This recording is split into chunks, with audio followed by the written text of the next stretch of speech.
आज मैं 10वीं वर्ग के लिए संस्कृत में व्याकरण के पहले पाठ के साथ उपस्थित हूं। पाठ का शीर्षक है संधि। इससे पहले हमने पाठ्य पुस्तक के 3 पाठों का अध्ययन किया और उन 3 पाठों को हम फिर से दोहराने का प्रयास करेंगे, लेकिन पहले हम अब संस्कृत व्याकरण के एक पाठ का अध्ययन कर लेंगे, उसके बाद फिर आगे देखा जाएगा। आज हम संधि पर डिस्कशन करेंगे कि संधि हम किसे कहते हैं। आपने 9वें वर्ग में भी संधि के बारे में अध्ययन किया है। संधि कहते हैं परः सन्निकर्षः संहिता। परः का अर्थ होता है अलग अलग और सन्निकर्षः अर्थात यह जो संहिता है वह 2 वर्णों के मेल के बारे में बताती है। इस संहिता के अनुसार 2 वर्णों के मेल से जो विकार उत्पन्न होता है उसे संधि कहते हैं। अब आपके मन में यह सवाल उठ रहा होगा कि आखिर यह विकार क्या है, विकार हम किसे कहते हैं। तो विकार कहते हैं हम पहला 2 वर्णों के मेल से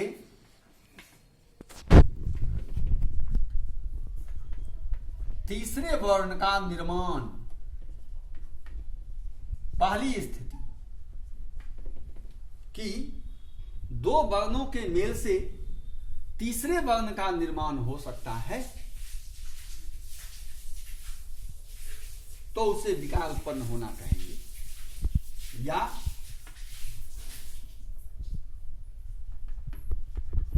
दोनों में से एक वर्ण ही रहना।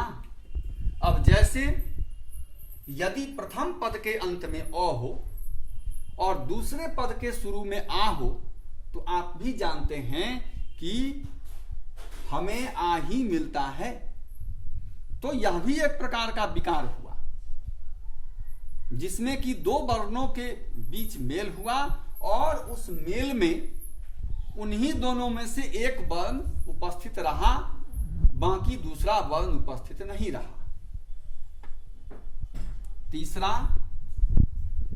तीसरा है लुप्तीकरण, जिसमें आप कह सकते हैं कि एक वर्ण लुप्त हो जाए। विशेष करके यह परिस्थिति आपको विसर्ग संधि में देखने को मिलती है, जहां कहीं कहीं विसर्ग का लोप हो जाता है, तो यह भी एक प्रकार का विकार है। और चौथा नए वर्णों का आगमन। तो ये 4 परिस्थितियां हमारे सामने होती हैं। आप फिर से दोहरा लें इसको। या तो 2 वर्णों के मेल से कोई तीसरे वर्ण का निर्माण हो जाएगा, या 2 वर्ण जिनमें संधि हो रही है उनमें से कोई एक वर्ण रहेगा, अर्थात दोनों वर्ण मिलकर उसी में से किसी एक वर्ण का निर्माण करेंगे, या एक वर्ण जो है वह पूर्ण रूप से लुप्त हो जाएगा। जैसे विसर्ग का लोप हो जाता है या नए वर्ण का आगमन हो जाना, जैसे नया वर्ण, जैसे आप कहते हैं वीजोर छेदः विच्छेदः। अब आप बताइए कि जब आप संधि कर रहे थे उस समय चौ कहीं था, वी जोर छेदः बीच में चौ कहीं नहीं था, लेकिन च का आगमन हो गया। तो हम यहां इत्यादि लगा देते हैं। इस तरह हम कह सकते हैं कि दो वर्णों के मेल से जो विकार उत्पन्न होता है उस विकार को हम संधि कहते हैं।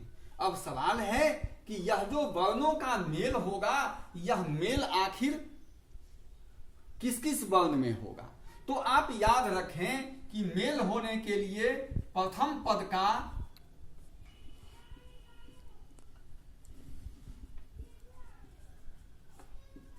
अंतिम वर्ण,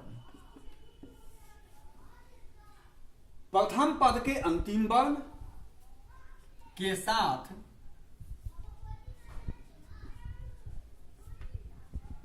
द्वितीय पद का प्रथम वर्ण, यह आप ध्यान पर रखें कि संधि जब भी होती है तो प्रथम पद के अंतिम वर्ण में और द्वितीय पद के प्रथम वर्ण में। जैसे आप कहते हैं देवजोर अनुजः, तो अब देखिए यहां व में अ है, अर्थात अ देव पद का अंतिम वर्ण है। इसी प्रकार अनुजः, अनुज शब्द का प्रथम वर्ण अ है, तो प्रथम पद का अंतिम वर्ण अ और अनुजः का प्रथम वर्ण अ, और ये दोनों अ मिलकर आ का निर्माण करते हैं। इस प्रकार देव जोर अनुजः मिलकर हो जाता है देवानुजः। इस तरह आप समझ गए होंगे कि संधि जब भी होती है तो प्रथम पद के अंतिम वर्ण में और अंतिम पद के प्रथम वर्ण के साथ होती है। अब हम देखते हैं कि यह संधि कितने प्रकार की है। तो पहले से भी आप जानते हैं कि यह संधि 3 प्रकार की होती है।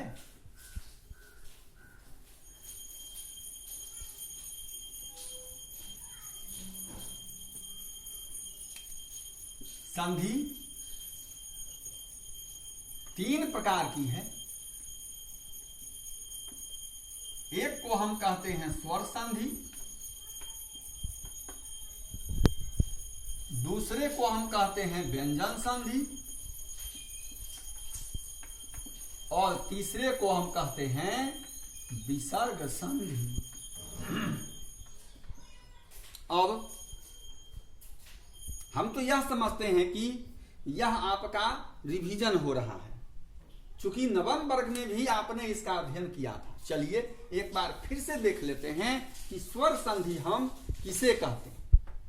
तो अगर प्रथम पद का अंतिम वर्ण एक स्वर हो और अंतिम पद का दूसरे पद का प्रथम वर्ण भी एक स्वर हो, यदि प्रथम पद का अंतिम वर्ण एक स्वर हो और दूसरे पद का प्रथम वर्ण भी एक स्वर हो, तो दोनों स्वरों के मिलने से जो विकार उत्पन्न होता है उसे हम स्वर संधि कहेंगे। अर्थात इस संधि में व्यंजन के साथ कहीं भी संधि नहीं होती है। अब आइए व्यंजन संधि। व्यंजन संधि क्या है? इसमें आपको प्रथम पद के अंत में एक व्यंजन होगा। इसमें प्रथम पद के अंत में एक व्यंजन होगा।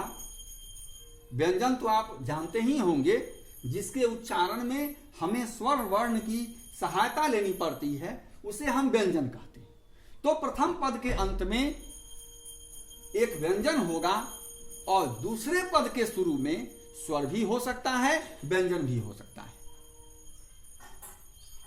आप समझ गए होंगे कि प्रथम पद का अंतिम वर्ण एक व्यंजन होगा और अंतिम पद का जो प्रथम वर्ण है वह स्वर होगा या व्यंजन होगा, और दोनों के मिलने से जो विकार उत्पन्न होगा उसे हम व्यंजन संधि कहेंगे। ठीक इसी प्रकार यदि प्रथम पद के अंत में विसर्ग हो, और जैसे देवः,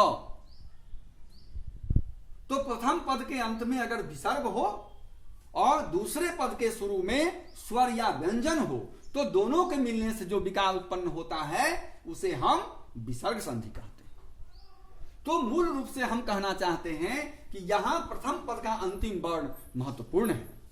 यदि प्रथम पद का अंतिम वर्ण एक स्वर है तो स्वर संधि, अगर प्रथम पद का अंतिम वर्ण एक व्यंजन है तो वह व्यंजन संधि, और यदि प्रथम पद का अंतिम वर्ण विसर्ग है तो वह विसर्ग संधि होगा। तो इतना ही इंट्रोडक्शन के साथ आज हम इसकी समाप्ति करते हैं, और अगले दिन हम स्वर संधि के भेदों को सोदाहरण अध्ययन करेंगे। That's all.